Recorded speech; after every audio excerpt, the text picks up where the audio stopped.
Praise the Lord यीशु सहाय। आज का विषय है हमारा परमेश्वर का साझेदार मनुष्य। परमेश्वर इस सृष्टि की रचना की जो बेडौल, सुनसान और अंधकार में पड़ी थी, लेकिन उसने जिस साधन का इस्तेमाल किया वह उसके शब्द थे और वह परमेश्वर के शब्द थे जिसमें वचन की सामर्थ्य थी, जिनमें वचन की सामर्थ्य थी। वचन बतलाता है बार बार परमेश्वर ने कहा ऐसा लिखा है और तब इस सृष्टि की रचना हुई। परमेश्वर ने इस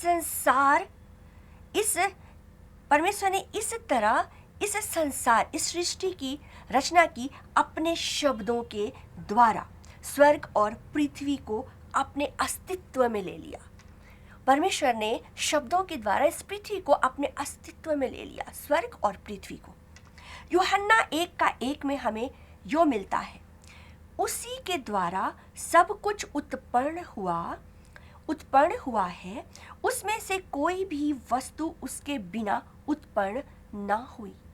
उसी के द्वारा यूहन्ना 1:1 में हमें मिलता है, उसी के द्वारा सब कुछ उत्पन्न हुआ है। उसी के द्वारा, यीशु मसीह के द्वारा, प्रभु यीशु मसीह के द्वारा। यहाँ लिखता है इन पदों में यूहन्ना के अनुसार पुत्र अर्थात प्रभु यीशु स्वयं सामर्थ से भरा है, और उसके अनुसार यहाँ लिखता है कि उसी के द्वारा सब कुछ उत्पन्न हुआ।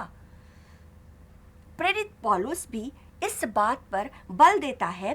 कुलुसी 1:16 में हमें मिलता है, उसी के द्वारा अर्थात प्रभु यीशु के द्वारा संपूर्ण सृष्टि की रचना हुई है। फिर इब्रानी 1:2 में हमें मिलता है कि अंतिम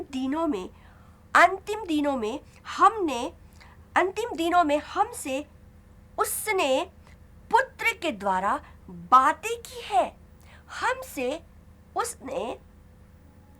हमसे उसने अपने पुत्र के द्वारा बातें की है, जिसे उसने सब वस्तुओं का उत्तराधिकारी ठहराया और जिसके द्वारा उसने संपूर्ण सृष्टि की रचना भी की।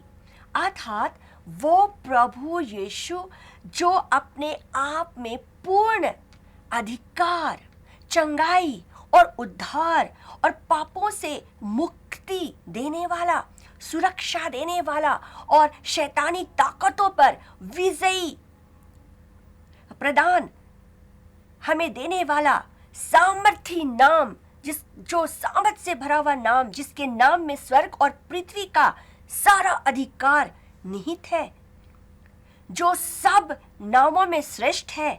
लेकिन फिर भी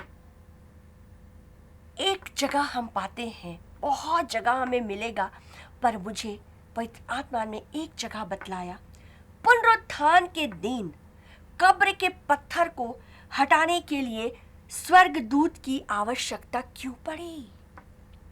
इतना महान परमेश्वर, लेकिन फिर भी पुनरुत्थान के दिन जिस जगह उसे दफनाया गया था, उस पत्थर को हम देखते हैं, हम पिक्चर्स में देखते हैं, बहुत जगह हमें मिलता है, वचन में मिलता है। वो बड़े पत्थर, उस गोल पत्थर को हटाने की आवश्यकता स्वर्गदूत के द्वारा ही क्यों पड़ी?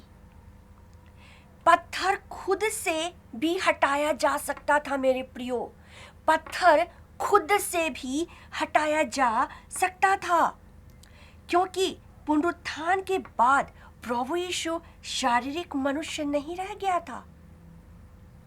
पुनरुत्थान के बाद प्रभु यीशु शारीरिक मनुष्य नहीं रह गया था। मुख्य बात यह है कि परमेश्वर अपने सामर्थ का मिसयूज या दुरुपयोग नहीं करता है। परमेश्वर अपने सामर्थ का दुरुपयोग या मिसयूज नहीं करता है। वह स्वाभाविक तरीके से अपना काम करना जानता है, क्योंकि वो इस संसार में घट रही है, वो इस संसार की बातें थी, वो स्वाभाविक रूप से अपना काम को करना जानता है ताकि मनुष्य जाति उसके द्वारा किए गए स्वाभाविक कार्य पर आसानी से विश्वास कर सके, आसानी से विश्वास कर सके और जिन मकसदों के द्वारा उसने हम मनुष्यों की रचना की है उसका मकसद को एक साझेदारी के रूप में स्वाभाविकता पूर्वक वो चाहता है कि वो पूरा हो सके। यदि परमेश्वर अस्वाभाविक रूप से या असाधारण रूप से कार्य करता रहता तो उस पर ईमान लाना लोगों के लिए कठिन जान पड़ता मेरे प्रियो। हाँ, वह आवश्यकता अनुसार अलौकिक या सुपरनैचुरल कार्य करता है जब आवश्यकता पड़ती है तब, ताकि स्वर्गीय बातों की पहचान हमें मिल सके, स्वर्गीय बातों की पहचान हमें मिल सके। वह चाहता तो लाल समुंदर को दो भाग में बांटे बिना ही इस्राएलियों को अलौकिक तरीके से पार कर सकता था मेरे प्रियो। वो चाहता यदि तो लाल समुंदर को दो भाग में बिना बांटे वो इस्राएलियों को अलौकिक तरीके से सुपरनैचुरल रूप से वो उन्हें पार कर सकता था। वह चाहता तो यरीहो का दीवार अलौकिक रूप से हटाया जा सकता था बिना 7 दिन तुरही फूके, लेकिन नहीं। परमेश्वर चाहता है कि मनुष्यों के द्वारा साझेदारी में कार्य करे, मनुष्यों के द्वारा साझेदारी में कार्य करे ताकि मनुष्यों का विश्वास प्रभु यीशु परमेश्वर और पवित्र आत्मा पर हो, मनुष्यों का विश्वास प्रभु यीशु पर हो, परमेश्वर पर हो और पवित्र आत्मा पर हो। इसलिए पवित्र आत्मा किसी को फोर्सफुली या फोर्सली कार्य को नहीं करने कहता, कभी भी वो फोर्सफुली कोई कार्य को हमसे नहीं लेता। जब तक मनुष्य स्वीकृति ना दे, जब तक मनुष्य पवित्र आत्मा को स्वीकृति ना दे, उसे भली भांति ना समझे, जब तक एक मनुष्य पवित्र आत्मा को, प्रभु यीशु को, परमेश्वर को भली भांति ना समझे और उसका साझा बनने के लिए स्वीकृति ना दे, सहमति ना दे, ऐसा हमारा परमेश्वर है। वो अलौकिक तरह से काम करना नहीं चाहता। सुपरनैचुरल कार्य वो करता है जहां उसे जरूरत है, लेकिन वो अपने सामर्थ का मिसयूज नहीं करता है। वो चाहता तो इन सारी बातों को वो कर सकता था जिसे हमने देखा। प्रियो, आज परमेश्वर चाहता है कि हम अपने सामर्थी परमेश्वर को भली भांति समझें और फिर उसके साझेदारी बनने की निमंत्रण को स्वीकृति दें, या हम उसे एडमिट करें, हम स्वीकार करें। जो परमेश्वर आज हमें निमंत्रण दे रहा है उसे हम स्वीकार करें, उस साझेदारी को, क्योंकि वो मनुष्य के बिना कोई भी कार्य नहीं करता है। वो मनुष्य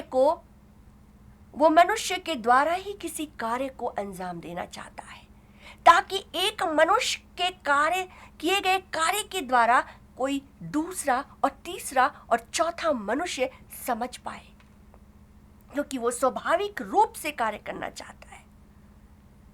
तो आज परमेश्वर चाहता है कि हम और आप भी, जो परमेश्वर ने हमें सामर्थ को दिया है, बोलने की सामर्थ, गाने की सामर्थ, बजाने की सामर्थ और वगैरह वगैरह, जितनी भी प्रकार की सामर्थ आज परमेश्वर ने हमें दिया है, हम उस सामर्थ के कार्य को हम परमेश्वर के लिए यूज़ करें।